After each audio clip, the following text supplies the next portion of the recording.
अस्सलाम वालेकुम for class. चलें, आपके एसएसटी का टाइम हो गया, पढ़ें। रीडिंग स्टार्ट करते हैं। पेज नंबर 17 पर टॉपिक है climate, weather and seasons. Chapter number 3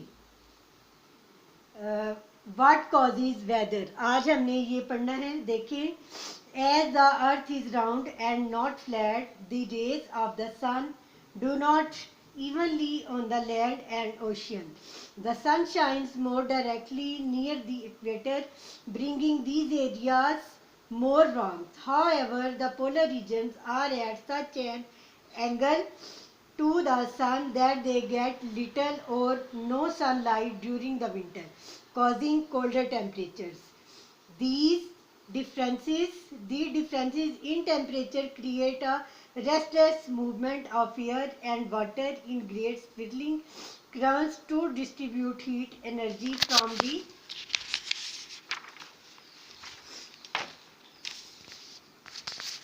the sun across the planet.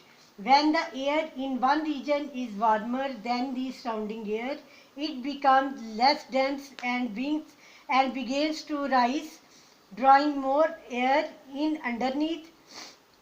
Elsewhere, cooler, denser air sinks, pushing air towards to flow along the surface and complete the cycle. जी, कल हमने पढ़ा था मौसम के बारे में कि मौसम किसको कहते हैं। मौसम किसी खास जगह की रोज बरोज बदलती हुई कैफियत का नाम है। कल हमने ये पढ़ा था। आज जो हमने पढ़ा है इसमें ये है कि चूंकि ज़मीन गोल है, सीधी नहीं है, इसलिए सूरज की शुआएं भी इस पर यकसा नहीं पड़ती। जो इलाके ख़त इस्तिवा के करीब है, ख़त इस्तिवा क्या है, जो माहिर अर्ज़ियात हैं उन्होंने ज़मीन के दरमियान में एक ख़त खींचा हुआ है जिसको इक्वेटर कहते हैं। इक्वेटर को उर्दू में ख़त इस्तिवा कहते हैं। जो इलाके ख़त इस्तिवा के करीब हैं वो गर्म इलाके हैं, और जो इलाके कुतबी इलाकों में शामिल हैं वो इंतहाई ठंडे इलाके होते हैं, क्योंकि वहाँ पर सूरज की रोशनी या गर्मी नहीं पहुँच सकती। उन इलाकों में दर्जा हरारत भी बहुत कम होता है। दर्जा हरारत का ये फ़र्क पानी और हवा पर भी पड़ता है।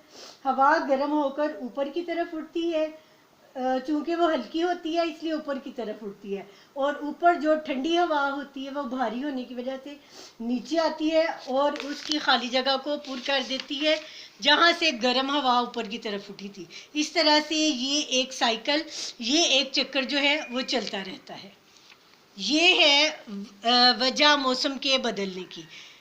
इसलिए और इसका जो होमवर्क है वो आज हम करते हैं। क्वेश्चन नंबर 2 देखें।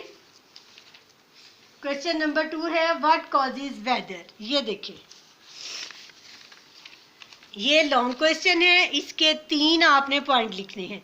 3 पॉइंट्स में इसको किया गया है। व्हाट कॉजेज वेदर के इसके मौसम की क्या वजूहात हैं। इसका आंसर देखें। Due to round and flat surface of the earth the sun's rays do not fall evenly on the earth. Evenly का मतलब यकसां, के ज़मीन चूँकि गोल है, ज़मीन चूँकि गोल है, सीधी नहीं है, इसकी सतह जो है, इसलिए सूरज की शुआएं भी इसके ऊपर यकसा नहीं पड़ती। नंबर 2 पे है the sun shines more directly near the equator bringing these areas more warmth. के ख़त इस्तिवा के करीब जो इलाके हैं वहाँ पर सूरज की शुआएं डायरेक्ट पड़ती हैं, सीधी पड़ती हैं, बराह रास्त पड़ती हैं, इसलिए यहाँ पर गर्मी ज़्यादा होती है। नंबर 3 पे आप लिखेंगे polar regions get a little sunlight causing these area have colder temperature.